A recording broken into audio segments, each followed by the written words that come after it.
están? Buenas tardes, una edición más de Sin Vueltas aquí a través de Unicanal. El placer de encontrarnos en nuestro programa número 496. Saque ULA 500. 496 y este programa que expira en el número 500, porque somos como un perfume de buena calidad, pero que se descontinúa en el tiempo para quedarse como un recuerdo. ¿Cómo? ¿Hasta ahí va el contrato? Avísame. Hasta ¿Tendrá algún 500. dato tenés que tirarme? Nosotros vamos hasta 500. Y después de eso seremos una fragancia con un hermoso recuerdo que nos va a remontar en algún momento. Cuando la sintamos, digamos, nos da reminiscencias a que algo... Espera, entonces el martes es 500. Sí, el martes 500 y a partir del miércoles entran videoclips a esta hora. Sí, vamos a empezar a tirar música. ¿Alguno tuyo? No, todavía no, pero ya tengo que empezar. Vamos a empezar a tirar videoclips a partir del martes. Ajá. ¿Sí? Bueno, ¿cómo estás, Felipe? Bien, Toto, ¿cómo va? Ya levantando el pañuelo del adiós. Me contás así. Mucho dije 500 por programa, yo te digo. Me contás así sin nada. No, mentira. Al aire. En realidad creemos que vamos a continuar, ¿verdad? Creemos, pero estamos por ya ahora vamos a celebrar los 500. ¿Cómo? Claro. Por ahora vamos a celebrar los 500. Por ahora vamos a celebrar los primeros 500, como diría alguien por ahí, ¿verdad? Ayer, viste, tiré un tweet. Nos veían en un boliche con la música escuchando Bronco. De Bronco. Eran 2 de la mañana por ahí, ¿eh? Y alguien que vio el tweet y que sabe algo del canal me dice, se ve mucho el programa. Entonces yo dije, vamos bien, dije. Mira. ¿Sabe algo del programa? Del canal y del programa. Sí, yo estoy esperando que me llegue un mensaje avisándome que hay una trompeta. señora que está del otro lado, que suele ver el programa, solía ver mucho el programa, para ver si es que está todavía al otro lado y le vamos a mandar un saludo muy especial a la señora en un rato. ¿Cómo estás, Pedro? Bueno. Todo bien, todo bien. ¿Todo bien? Sí, así es. Bueno, todo tranquilo. Todo tranquilo. Camperita trajiste hoy, ¿eh? Y está fresquito. Sí, pero no es una campera así. No, pero yo no te digo camperita por el tamaño del abrigo, te hablo de la calidad. No, viste que ese no, Tena... Viste que está jugando Libertad. Este no es nada que compraste con nosotros en el Bolivia. Está jugando Libertad, entonces yo me... Saludos a los hermanos bolivianos y Sorana Díaz. Alegórico y de apoyo al club paraguayo. Y está perdiendo ahora, pero en fin. ¿Cuánto están? 1-0 está perdiendo. Pero un penal que dicen que no fue cobrado. Un penal no cobrado reciencito. Porque no era era un penal a Libertad y no le cobraron. Bueno. Muy facha es tu campera, Pedro, no le hagas caso. Voy ni te moto. No. Qué frío. Porque es una campera de motero. No. Bueno. La de Montero es más gruesa. Muy bien. Porque además de abrigarte tiene que tener seguridad. No, en serio. Es que le deja picando para que tenga una cartera. cartera. Le pregunto en serio, Felipe, por favor, te pido que respete la respuesta del señor. Por favor. El presidente de nuestro consejo acá de jurisconsultos. Bueno. Todo bien, Pedro. Felipe. De los motoqueros. ¿Qué va a pasar, chicos, hoy? De acá en adelante. Hoy tengo mucha tranquilidad con respecto a lo que hemos tenido, ¿verdad? Ni invoques a nada, ya, por favor. No, y siguen los scratches.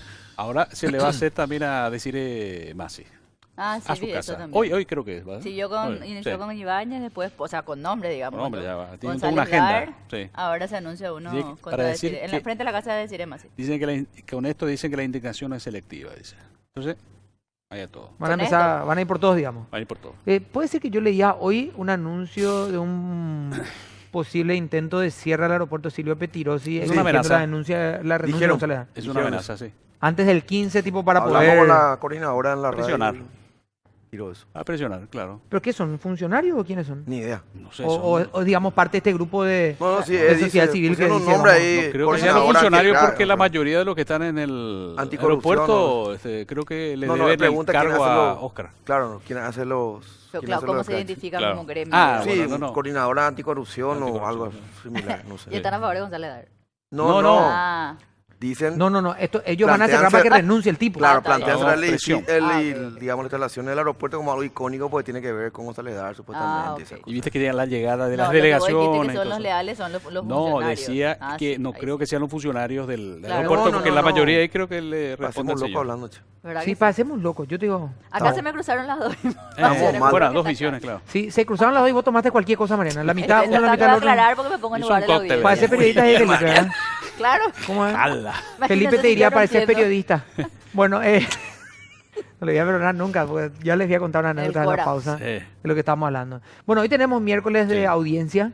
Sí, así es. Tenemos miércoles de audiencia pública. Candidatos y candidatas a la Corte Suprema de Justicia. Hemos sumado, digamos, a los pasos que ellos deben seguir para ser ministro de Corte de las audiencias públicas, las audiencias televisivas y periodísticas. Si lo pasa por sin vuelta, Está complicado. Si nos pasa por este programa, probablemente nos llegan a la Corte. No tiene lo ni que ya no llenan, hay una casilla que dice. Con mucha gratitud. El Consejo habilitó una casilla ahora. Claro, con mucha gratitud tengo que decir también que muchos integrantes de la comunidad judicial, incluso candidatos a la Corte Suprema de Justicia, esperan, porque ya saben que es habitual en este periodo, los miércoles, ven, digamos, el programa también y muy interesante. Aparte de mí a la competencia, ¿verdad? Claro, y también en algunos casos pues ver a la competencia. Claro, hoy nos acompañan en el piso la doctora Mirta González de Caballero y la doctora María Victoria Rivas, ambas postulantes, por supuesto, de las pocas mujeres que habíamos mencionado en algún momento, ¿verdad? Primera vez que 100% mujeres, digamos, como entrevistadas, candidatas a la Corte. Primera vez, veremos qué sale de esto, porque siempre hay elementos que se van sumando, ¿verdad? Y los primeros que vinieron eran 5 tópicos. Después ya se empezaron a sumar otros puntos a lo que iba pasando. Doctora Mirta González, ¿cómo estás? Buenas noches. Buenas noches, Toto. Muchas gracias por la invitación a tu programa. Muy buenas noches, Pedro, Mariana, Felipe. Contenta de estar aquí y estamos dispuestas a someternos a esta plenaria. Doctora, ¿por qué querer ser ministra de Corte?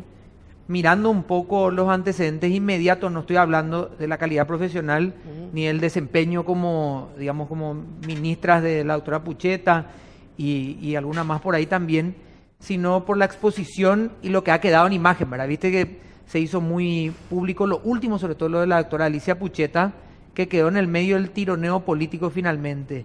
Eso imagino juega también algo en el pensamiento de los postulantes, ¿verdad? ¿Por qué querer ser ministra de Corte? Bueno, en primer lugar tengo que aclarar que la profesora doctora Alicia Pucheta es un ícono emblemático para nosotras las magistradas. En mi caso particular, yo fui su dactilógrafa. Me inicié como funcionaria del Poder Judicial en el año 1984, cuando ella era Nobel juez en lo tutelar del menor. A partir de ahí fui ascendiendo a actuaria, procuradora fiscal, jueza de primera instancia y desde el año 2002 ocupo el miembro del Tribunal Penal de la Adolescencia. También estuve del 2010 al 2015 como interina de el Tribunal Penal Tercera Sala. Así es que, como te digo, en el caso particular de la doctora Alicia Pucheta, ella fue una de las primeras en ocupar la Corte Suprema de Justicia, una lucha que ella ha mantenido también en su época ya de magistrada, desde sus inicios hasta la culminación de su carrera, procurando por el género e instalar el empoderamiento de las mujeres dentro de los cargos de relevancia. Y como te digo, para nosotros significó mucho la trayectoria de la doctora Alicia Pucheta. En mi caso particular son 34 años de función en el Poder Judicial, así es que en mi caso, como te digo, me gustaría llegar a la máxima instancia. De hecho, esta no es mi primera postulación, yo ya me había postulado en el 2015, cuando fue electa la profesora doctora Miriam Peña, así es que, como te digo, estamos haciendo carrera y mi máxima aspiración, ¿verdad?, es llegar a la Corte Suprema de Justicia. El último escalón, digamos, que le falta. Claro, por supuesto, llegar a la máxima instancia y seguir trabajando por mi país y por mejorar la imagen del Poder Judicial.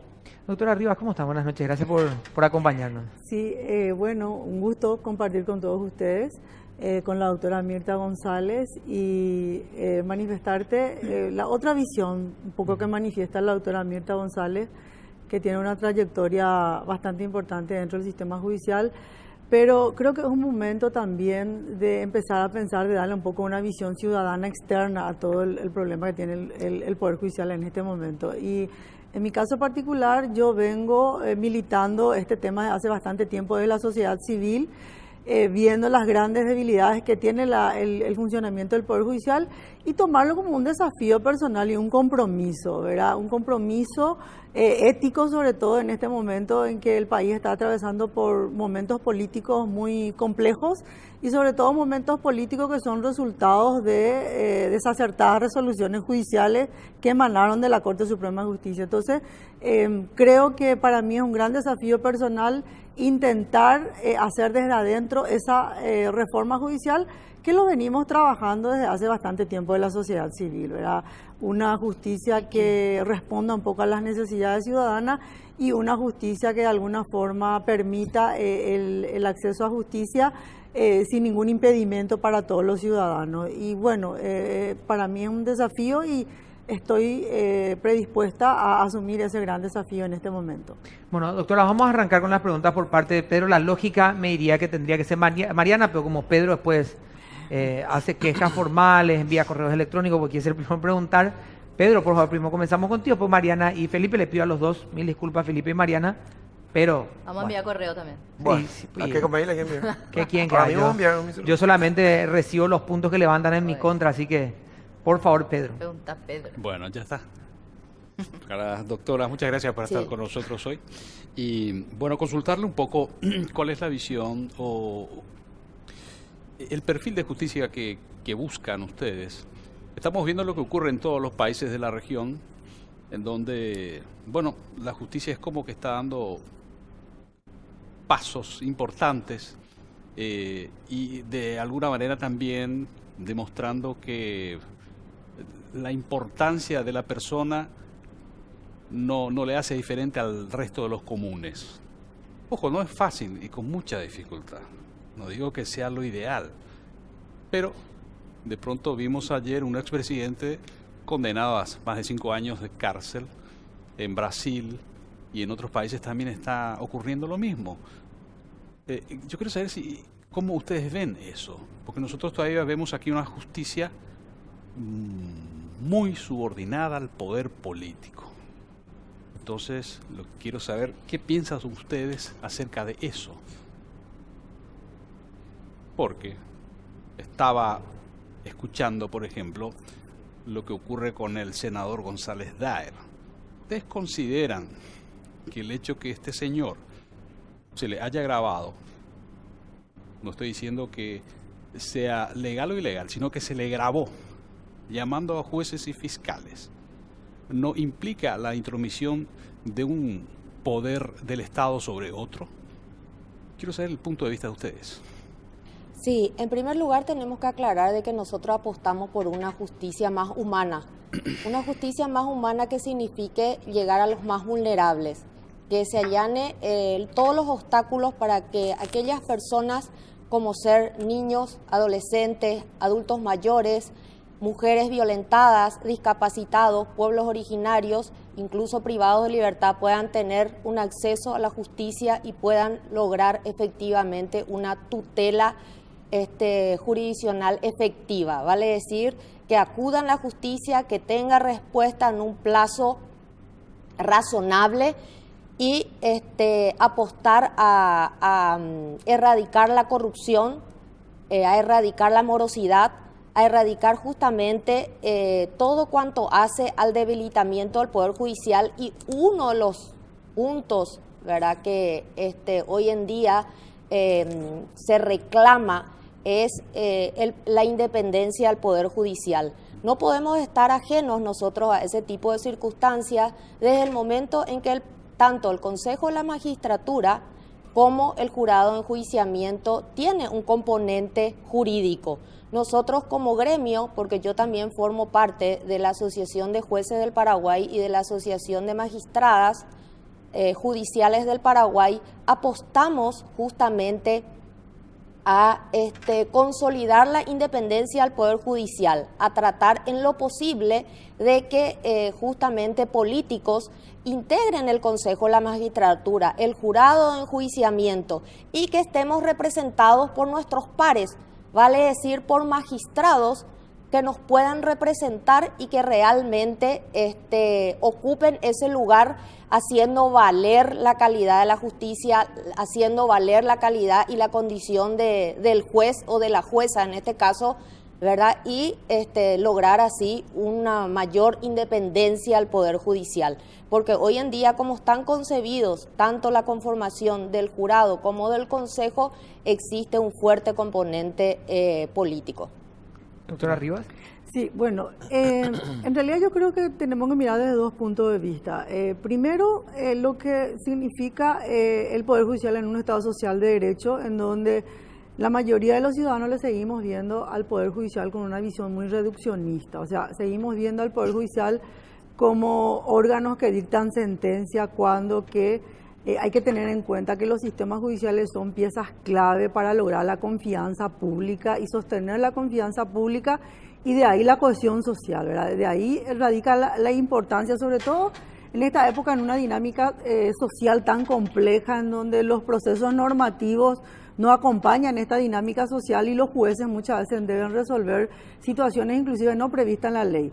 Pero fíjense ustedes de que la confianza pública es uno de los elementos más débiles que tenemos en este momento ahora en el Estado de Derecho, porque la mayoría de la ciudadanía no confía en su sistema de justicia, y este elemento es fundamental para lograr la cohesión social. O sea, estamos en severos problemas. No podemos tener una cohesión social porque, así como lo está diciendo la doctora González, necesitamos un poder judicial que ponga en vigencia derechos consagrados en la Constitución Nacional, y existen numerosos obstáculos para que una ciudadanía común y corriente pueda acceder al sistema judicial para el reconocimiento de sus derechos.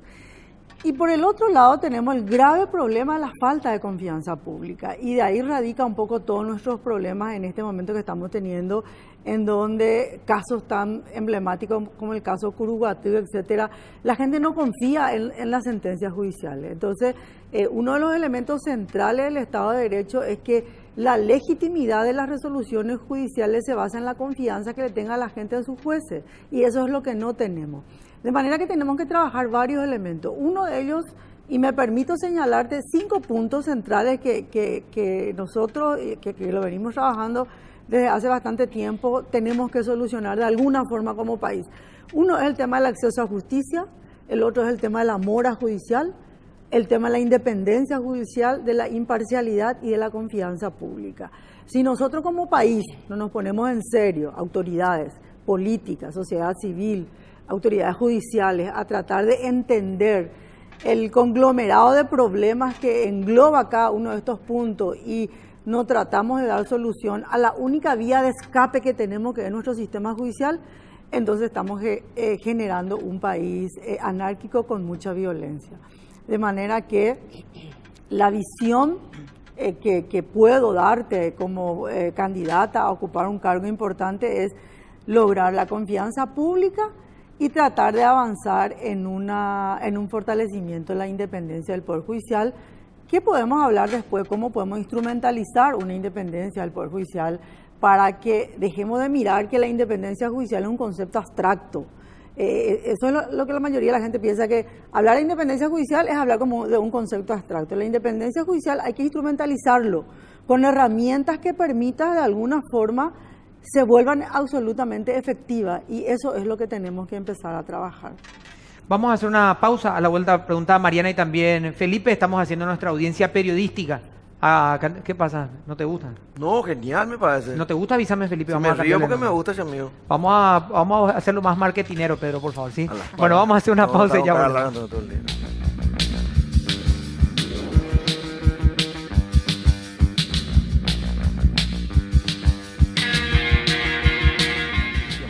Bueno, estamos de vuelta a Mariana y tenemos 2 consejos. Uno de tu parte y uno va a ser mío, ¿eh? Así es, y empiezo yo. La línea de maternidad de Fisher-Price está pensada y diseñada integrando las diferentes etapas y necesidades para tu baby. Por eso pensamos en productos para ellos como chupetes, biberones, sacaleches que sean funcionales, alegres y seguros para una mamá feliz que disfruta de cada instante con amor. El mejor comienzo eres tú, línea de maternidad Fisher-Price.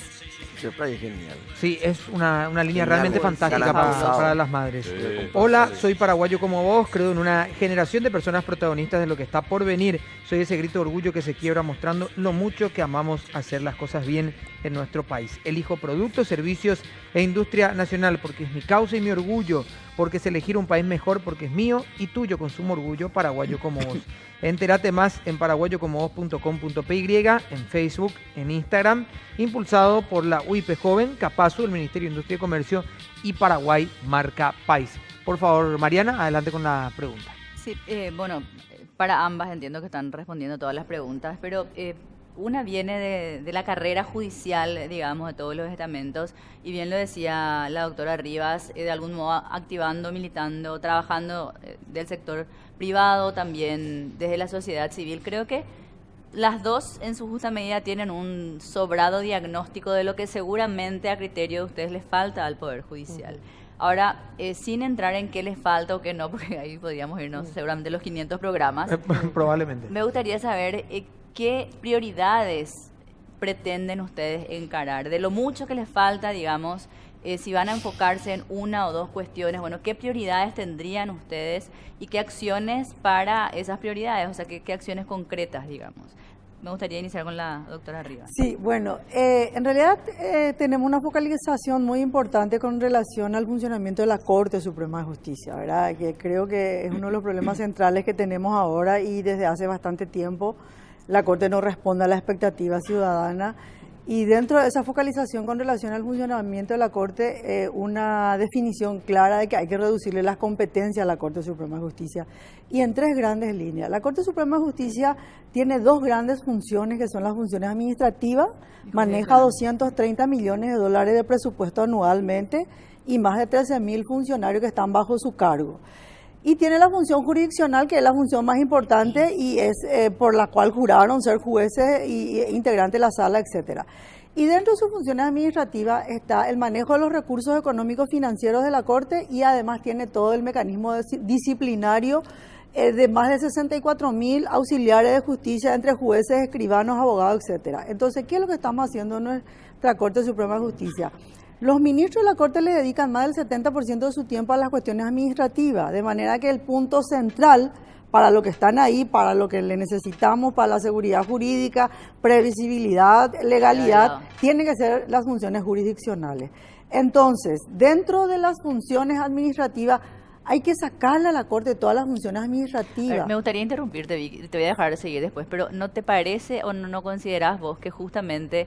no sé si es por necesidad o es por un interés propio de los mismos ministros que le dedican más tiempo a la parte administrativa, entiéndase a sus clientes que son funcionarios, que a lo propiamente jurisdiccional? O sea, no sé si es por la carga de trabajo que es impuesta o porque realmente su interés también está en mantener toda esa clientela política de funcionarios que tienen. Claro, porque yo creo que el manejo de los recursos económicos que son elevados y más la cantidad de funcionarios que maneja es lo que realmente le da poder a los ministros de la Corte Suprema de Justicia en ese manejo prebendario y muy clientelar del presupuesto general del Poder Judicial. Y también no tenemos que perder de vista el modelo disciplinario. El modelo disciplinario es lo que define la independencia interna de los jueces. Y la Corte Suprema de Justicia ejerce una sanción disciplinaria con un modelo muy verticalista e inquisitivo sobre todo el funcionariado judicial. Y el otro punto central, si logro acceder a la Corte Suprema de Justicia, es fortalecer su función jurisdiccional y a través de la función jurisdiccional lograr la confianza ciudadana. ¿Y cómo se logra la confianza ciudadana? Metiendo transparencia en el funcionamiento de la Corte Suprema de Justicia. Nuestra Corte Suprema de Justicia no utiliza uno de los elementos centrales del colegiado, que es el debate. Y dentro del debate, la oralidad. Entonces, tenemos que oralizar los procedimientos en las salas constitucionales y en las salas penales de la Corte Suprema de Justicia. Y darle publicidad. Y darle publicidad a eso. Y además, se puede hacer la transmisión a través de la TV de Justicia. Entonces, ¿cómo se están haciendo ahora las audiencias públicas de los ministros de la Corte Suprema? A través de un simple canal de YouTube y a través de Facebook. No se requiere mucha tecnología ni no se requiere gastos adicionales. Entonces, es una decisión política de asumir ciertas posiciones cuando votan ciertos casos complicados que llegan a la Corte Suprema de Justicia, y es una decisión política de querer transparentar el funcionamiento de la Corte Suprema de Justicia. Entonces tengo una obsesión casi por la oralidad en la tramitación de los casos. Después podemos hablar, hay una oficina de admisibilidad que es foco de corrupción dentro de la Corte Suprema de Justicia, y hay que desmontar esa oficina de admisibilidad o hay que permanecer con ciertos mecanismos de transparencia que podemos debatirlo después en el transcurso de este programa. Doctora González. Sí, comparto plenamente con la doctora Rivas, es cierto, la oralidad, pero también hay un punto que tenemos que reforzar, ¿verdad? La reestructuración de todo el funcionariado, ¿verdad? Hacer una reorganización, ¿verdad?, de funciones de todo el funcionariado, hacer una estadística de cuántos relatores tiene cada ministro de corte, también establecer el servicio de informática, informatizar todas las salas, ya sea la sala civil, la sala penal, la sala constitucional, que el justiciable sepa quién es el ministro que tiene su expediente y no que vaya a Secretaría. Está ya mi expediente, está para voto. Sí, pero ¿quién tiene? No, pero eso no le podemos... Es casi igual no que le falta una firma a tu cheque, ¿verdad? Claro. Y ese Claro, esa información no le podemos dar. Sí, pero el justiciable tiene que saber. Esa es la transparencia. Y justamente caemos en el tema de la Secretaría de Admisibilidad, ¿verdad? Donde en un principio se estableció un proyecto por medio del cual se establecía un servicio informatizado justamente a los efectos de que en primer lugar se haya logrado la admisibilidad y en segundo lugar hacer el seguimiento, porque ahí está el foco también de corrupción cuando viene y dice no tiene fulano, no tiene mengano o en algunos casos ni siquiera dice quién es el ministro que tiene. Entonces esas cuestiones, si estamos hablando de transparentar la gestión jurisdiccional, entonces ese es el primer paso que tenemos que dar. La transparencia se logra a través de que el justiciable sepa quién es el ministro que va a entender o quién es el ministro que tiene para voto o para votar o para finalmente definir su caso, ¿verdad? Entonces eso se logra, logrando eso se adquiere credibilidad, que hoy en día lastimosamente tenemos que hacer un mea culpa, nuestra justicia está aplazada. Entonces lo que vamos estirando al carro, lo que vamos haciendo carrera de un cierto tiempo a esta parte es lo que pretendemos llegar y que conocemos nuestra casa, conocemos las deficiencias en todos los ámbitos, en todos los fueros, en todos los grados, tratar de mejorar y levantar la imagen del Poder Judicial. Y también yo creo que en ese sentido, ya que estamos acá, la doctora Vicky Rivas, que por cierto también fue mi compañera en épocas en que estuvimos por tribunales, ella también fue actuaria, estuvimos en el Ministerio Público, una gran profesional, le retribuyo su gentileza, doctora Rivas, una gran profesional y una gran amiga, ¿verdad? Entonces yo creo que podemos lograr el empoderamiento también de las mujeres y más mujeres a la Corte, abogamos por eso. En otros países, incluso desde la primera audiencia hasta la última, están grabadas y archivadas. Sí, claro. Por ahí, ni que hablar de fallos de corte que uno dice... Pero eso que te bueno, plantea la reuniones de comisión incluso acá. No puedas saber quién tiene tu expediente. Claro. ¿Por Cuando qué? Además de información No puedes pública. hacer una trazabilidad de dónde está tu caso. Una cosa demasiado básica. Claro. Totalmente. Doctora González, empezar con usted también, trasladarle después la misma pregunta a la doctora Rivas. ¿Qué hacemos con el remanido caso de la influencia de algunos políticos, de los políticos o de los partidos políticos en la justicia? ¿Cómo luchamos contra eso? ¿Cómo planteamos? ¿Cómo encaramos? ¿Cómo buscamos cosas concretas que me tiren? Bueno, lo que tenemos que tener en cuenta es que uno decimos la independencia del Poder Judicial en el sentido genérico. Y otra cosa es la independencia individual de cada magistrado. Yo creo que el magistrado, manteniéndose con coraje, con valentía, ¿verdad? Y su trayectoria y su hoja de vida dice eso, ¿verdad? Yo creo que se logra el respeto y se logra justamente fortalecer esa independencia. No podemos nosotros estar sujetos, ¿verdad?, a lo que digan los vaivenes políticos para poder dictar el fallo en uno o en otro sentido.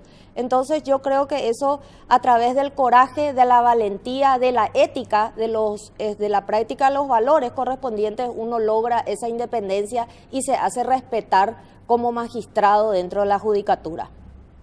Okay. Doctora Rivas. Sí, bueno, a mí me gustaría hacer un análisis un poco más amplio de lo que estaba manifestando la doctora González en el siguiente sentido. Los organismos internacionales concluyen de que la falta de independencia es una modalidad de la corrupción judicial. Entonces lo que nosotros tenemos que empezar a atacar la falta de independencia no solamente de la injerencia de la clase política, sino también ahora otros factores externos que influyen terriblemente sobre una decisión judicial. Totalmente. Tenemos los factores económicos, los factores religiosos, se habla mucho del tema de la masonería, se habla mucho de otras iglesias que ahora están muy fuertes, que tienen mucha incidencia, no solamente ya sobre nuestras autoridades electas, sino también sobre todo el funcionamiento del sistema. Y en ese sentido se menciona mucho dos elementos centrales como los que miden la temperatura de la independencia judicial y que es el momento en que ingresa una persona dentro del sistema judicial, su sistema de selección, y el momento que sale su sistema de sanción. O sea, son los dos elementos que de alguna forma se utilizan mejor para generar esa independencia. Ahora bien, en nuestro modelo de selección de magistrados ya se ha concluido que el sistema de selección solamente no genera ya una independencia, sino que hay que vincularlo con otros elementos más formales y ahí tenemos que pensar en una carrera judicial.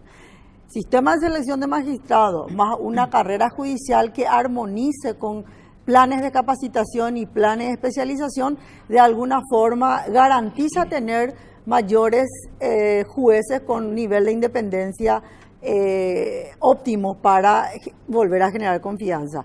Y después tenemos el sistema de sanción. Ustedes saben, en los últimos tiempos, las grandes denuncias de presión y chantaje que surge desde el jurado de enjuiciamiento de magistrados. Los audios revelan cómo se maneja la estructura corrupta que está detrás de todo el sistema judicial. Y de alguna forma tenemos que estar pendientes de la reforma constitucional para que empecemos a revisar los modelos de selección y de sanción que tenemos desde la Constitución de 1992. En tu caso no te vas a sentir presionada ni que te llamen del partido del cual fuiste candidata a senadora hace poquito. Yo hace poquito, ahorita pude senadora, ahí no me quedaste. No, yo tengo una agenda política pública transparente. Okay. O sea, fui candidata a senadora, todos lo saben. Sí. Yo creo que los partidos políticos se meten en los sistemas de selección de magistrados. Lo que queremos es que esa agenda política de los partidos políticos sea pública y transparente y no que se manejen debajo de la mesa. O sea, esa doble moral que tenemos de que no intervienen en los procesos de selección, pero por el costado están enviando toda la señal de quién debe ser el candidato, ¿verdad? Y además, yo tampoco no creo que no tengamos que pertenecer a ningún partido político porque ese es un derecho político básico de cada ciudadano. No dije tampoco eso. Lo que yo creo es que sí uno tiene que tener la ética suficiente como para renunciar y dejar de pertenecer a los mandatos de un partido cuando ascienda. Y ¿cómo uno ve la conducta ética de una persona? Simplemente mirando su trayectoria profesional.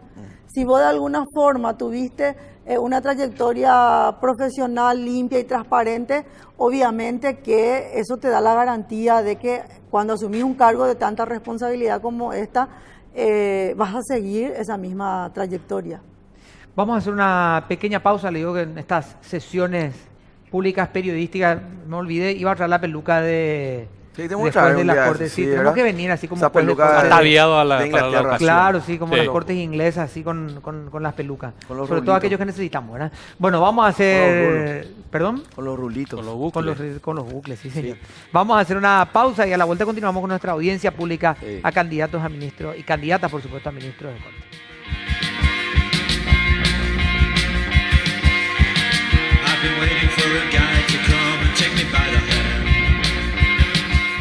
Bueno, estamos viendo. Yo lo único que le voy a decir es que si yo hablo de mí, menos más a mí ese trabajo. No hace bullying, el autobullying. Claro, no hace falta que ustedes se sumen. O sea, una figura pública, Toto. Claro. Todos tus fans te podemos defender. No podemos. Deja nomás. Deja nomás. Bueno, vamos a arrancar con Pedro, después Mariana y vamos a qué hacemos con Felipe, porque los entrevistados ya están, las entrevistadas se están poniendo mal. ¿Por qué? Con Felipe son muy argelmín. No, pero para nada. 500 programas y ya nos venía descomponiendo. Pedro, por favor. Vos sabés que yo digo, lo de la peluca me parece bien, o sea, es un simbolismo. El fondo de lo que interesa es cómo se administra la justicia. Porque por ahí no tenemos peluca, pero bueno, en fin, tenemos muchas deudas. Ese es el tema nosotros. Y en todo este proceso de selección y de conformación de ternas para los futuros candidatos a miembros de la Corte Suprema de Justicia, siempre decimos nosotros acá que lo que nos envía es el temple, la valentía, la decisión, la entereza. Claro, eso no registra ningún papel, digamos. Exactamente. Entonces, para eso justamente están estas audiencias, en este caso periodísticas. Por eso les insisto con este tema. Les pregunto si el tema de las grabaciones, de los mensajes de un miembro del jurado de enjuiciamiento, de magistrado, que está bien, está en una institución extra poder, pero él es parlamentario, es representante del Senado y era nada menos que presidente de ese organismo llama a jueces fiscales. Entonces me pregunto, ¿eso es intromisión o no de un poder sobre otro? Otro tema, caso Curugat. Todos los miembros, los ministros que tenían que tener esa causa y dar un dictamen sobre esa causa se inhibieron. Otro tema, cuando se pidió lo de Nicanor Duarte Frutos o del presidente Horacio Cartes para el tema senaduría, le pidieron una opinión a la Corte se manifestó desde el Poder Legislativo, dijeron no confiamos en la Corte, así que no vamos a hacer caso. Y hubo silencio por parte de la Corte. Entonces yo me pregunto, ¿cómo se puede medir justamente el perfil concreto de la persona que se va a sentar en la máxima instancia judicial y va a hacer y dictaminar sin que nadie le ponga un pero? Porque estamos hablando de recuperar la confianza, y la confianza de la ciudadanía se va a recuperar con sentencias y que los culpables vayan presos y los que no son culpables no. Básicamente es eso, porque en definitiva la justicia es un servicio, si no, ¿qué es? Su punto de vista, por favor. De hecho, uno de los ejes más relevantes de un Estado democrático es la seguridad jurídica, ¿verdad? Y la seguridad jurídica implica cumplir los fallos judiciales, ¿verdad? Respetar los fallos judiciales.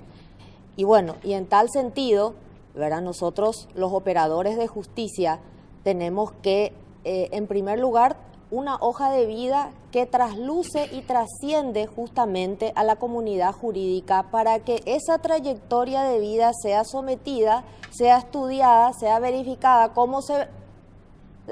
cuál es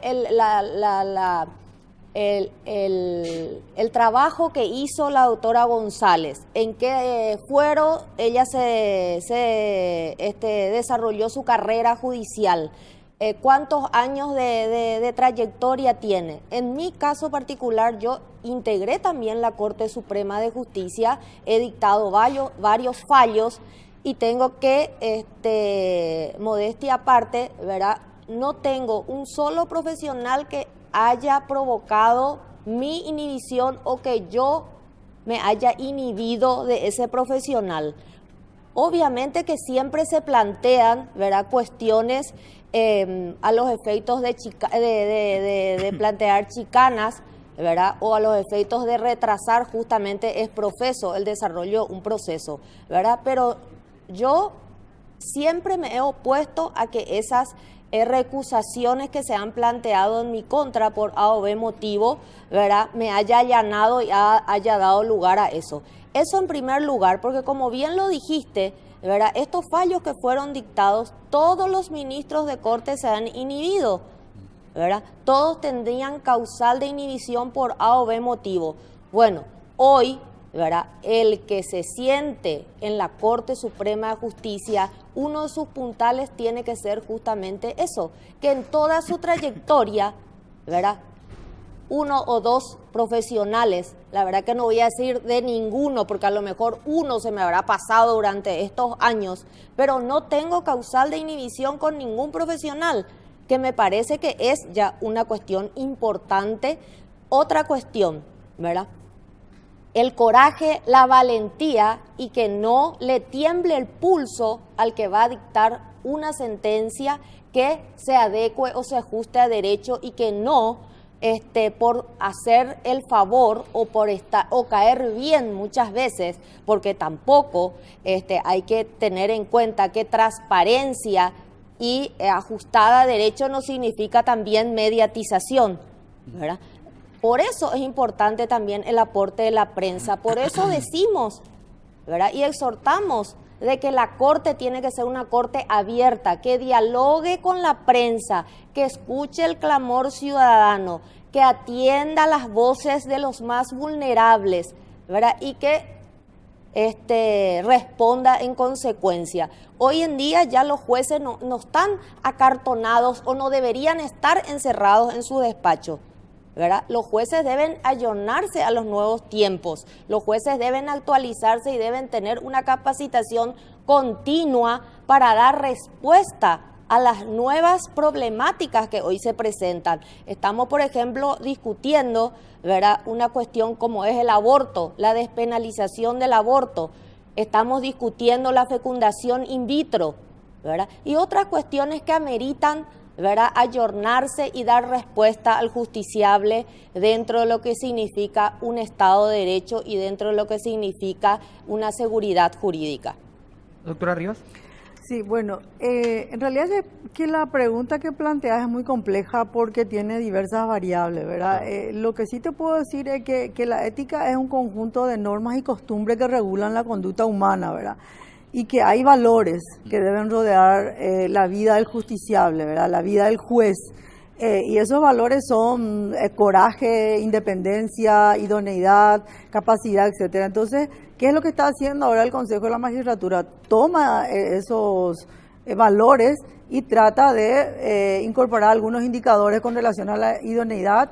Realiza la audiencia pública para medir la veracidad de ciertos datos de los candidatos y después creo que va a haber un momento de un test o algo que de alguna forma puede medir la confiabilidad de una persona. Entonces, son elementos transversales que intervienen en la formación de una persona y no creo que exista un elemento único que pueda definir la personalidad de un juez, ¿verdad? Lo que se busca en esta época compleja de una dinámica social tan cambiante y de una cultura política muy perversa como la que tenemos nosotros actualmente es tratar de reunir una persona que mínimamente pueda conjugar algunos de estos valores que deben tener un juez, ¿verdad? Entonces, que un parlamentario le llame a un juez no creo que sea una intromisión porque es una cuestión entre dos personas. No estamos hablando de la representación de un poder del Estado en función a su labor legislativa o jurisdiccional, ¿verdad? Entonces, los dos elementos que se manejan son la independencia funcional de los jueces cuando están tramitando un caso específico, cuando debe resolver un caso, que es la función, la independencia funcional y la independencia del Poder Judicial como órgano del Estado y como división tripartita del poder, ¿verdad? Entonces, tenemos que ir equilibrando esos dos elementos y dos factores y tratar de generar mecanismos que de alguna forma garanticen a los jueces una independencia funcional cuando va a dictar un fallo que solamente lo dicte de acuerdo a su ciencia y conciencia y preservar la independencia del Poder Judicial como órgano del Estado, ¿verdad? Y hay numerosos elementos ya que están en la Constitución del 92, que ahora se han notado su debilitamiento, pero que tenemos que ir trabajando para ir fortaleciendo hasta lograr un ideal de disminuir por lo menos los riesgos de falta de independencia que tiene en este momento el Poder Judicial. ¿Qué opinan ambas del caso Curuguatú? No del punto que ya les preguntaba a Pedro acerca de que se han inhibido, digamos, de alguna forma, sino del mensaje que queda. ¿Le parecen creen ustedes que eso se ajusta a lo que debía haber sido, a lo correcto? Hoy fiscales están pidiendo que estos camaristas que completaron la sala de la corte que tenía que tratar el tema pasen por el jurado. Hoy los fiscales dicen no puede ser que 2 instancias pasamos a la tercera, limpian el caso como tal. ¿Cuál es la opinión que ustedes tienen de lo ocurrido con el caso Curuguatú en sí? Mira, yo lo que te puedo decir es, no tengo la lectura de la sentencia íntegra porque no lo han publicado por ningún lado. Las informaciones que uno recibe son informaciones aisladas de los protagonistas. Le he escuchado a los miembros de la sala que integraron los camaristas hacer una defensa férrea de los fundamentos de su sentencia y por el otro lado le he escuchado a los fiscales tratando de justificar su investigación y de alguna forma la intención de los fiscales de resolver un caso en el Consejo, en el Jurado de Enjuiciamiento de Magistrados, ¿verdad? Sería un desatino para el sistema judicial la revisión de todo el procedimiento por los miembros del Jurado de Enjuiciamiento. Eso para mí sería el caso más calamitoso que pueda darse. Y lo único que les puedo decir es que es un fallo que divide a la sociedad. Hay gente que está a favor y hay gente que está en contra. Y ahí solamente quiero enfatizar es que la legitimidad de estos fallos solamente se da en la confianza que uno le tenga a sus jueces. Y ahí solo puedo rescatar una cosita. la importancia que tiene que, en este caso que tomaron postura como ministro de Corte, los miembros de la sala penal que explicaron en forma clara y sencilla la fundamentación de sus fallos, ¿verdad? Ahí vos puedes creer o no puedes creer, pero eso le da un elemento a la transparencia y es un paso hacia la confianza pública, que es lo que tenemos que buscar para que estos fallos tan complejos que dividen a la sociedad podamos pensar que los jueces fallaron solamente de acuerdo a su ciencia y conciencia y que no existieron factores externos que de alguna forma haya incidido para motivar ese fallo, ¿verdad? Eso es lo que yo puedo decir con relación a la visión política, para llamarlo de alguna forma, claro, de ese sin fallo. entrar en la cuestión técnica, porque de hecho no son las que juzgaron, ¿verdad? ¿Por qué no? Doctora González. Sí, totalmente acompaño esa visión de la doctora María Victoria Rivas y el hecho de que hoy día también los fiscales presenten una acusación en contra de los colegas que integraron la Corte Suprema, habría que ver también dentro de qué contexto, ¿verdad? Porque como bien lo dijo la doctora, los camaristas que conformaron la Corte Suprema fundaron, ¿verdad? Y explicaron a la ciudadanía el porqué de su resolución y ellos llegaron a concluir de que era una deficiente labor del Ministerio Público, ¿verdad? O sea, ¿dónde y quién finalmente podría tener la razón? Y bueno, confío yo en el fallo dictado, ¿verdad?, por los colegas, por la Corte Suprema de Justicia, ¿verdad? Es un fallo que hay que aceptarlo y hay que cumplirlo, ¿verdad? Y bueno, ya se verá, ¿verdad?, a posteriori si es que realmente hubo o no negligencia al Ministerio Público o quién finalmente tiene la razón, ¿verdad?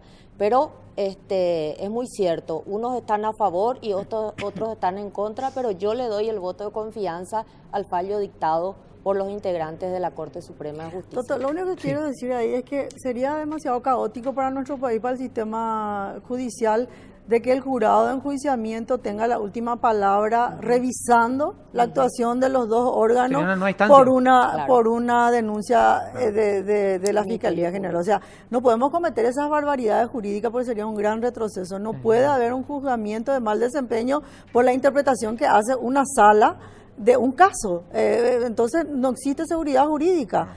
Si cualquier fallo que no nos gusta, vamos a llevarle a los miembros del tribunal al jurado de enjuiciamiento para que el jurado lo revise a través de un procedimiento de disciplina o de sanción, entonces estaríamos tratando de rever los fallos por medio del sistema disciplinario. Es que ahora de primera, segunda instancia, corte, Lugo y jurado. Bueno, y Fariña. Y Fariña después para cuando necesitemos cerrar el círculo, ¿verdad? Fariña. Doctoras, gracias por acompañarnos, es muy amable y mucho éxito para ambas. Muchísimas Muchas gracias por la a ustedes. invitación y esperamos volver oportunamente. Ojalá que sea Ojalá.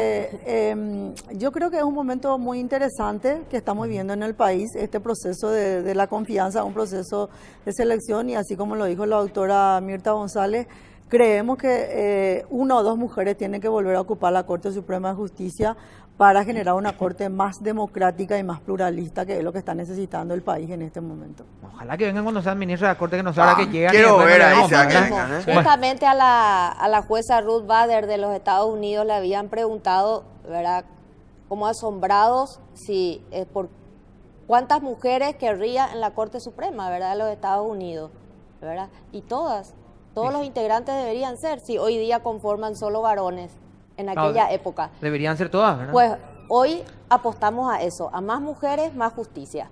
Bueno, vamos a hacer una pausa. Mañana tenemos un consejo antes de la pausa, después yo tengo una sorpresa para Pedro, que yo sé que esto le va a encantar. Así es, la línea de maternidad Fisher Price está pensada y diseñada integrando las diferentes etapas y necesidades para tu bebé. Por eso pensamos en productos para ellos, chupetes, biberones, sacaleches, que sean funcionales, alegres y seguros para una mamá feliz que disfruta cada instante con amor. El mejor comienzo eres tú, línea de maternidad Fisher Price.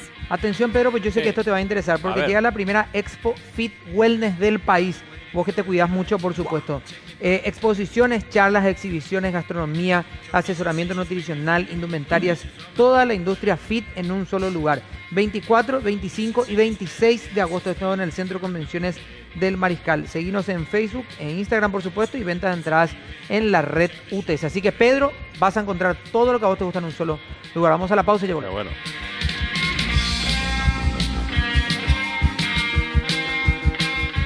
estamos retirándome. Decía Carlos Peralta que él también se apunta a la Expo Fit. Sí. Sí, señor. Sí, señor. Un gran número 9. Si no llego, arranque sin miedo. Gran pescamboy, ¿eh? Si no llego, arranque sin miedo. Sí, bueno, vamos a tratar de arrancar. Nos vamos a encontrar nosotros mañana. ¿Qué tal están ustedes para mañana? Estamos a las órdenes. Pero, por favor, nos encontramos mañana. Hasta mañana.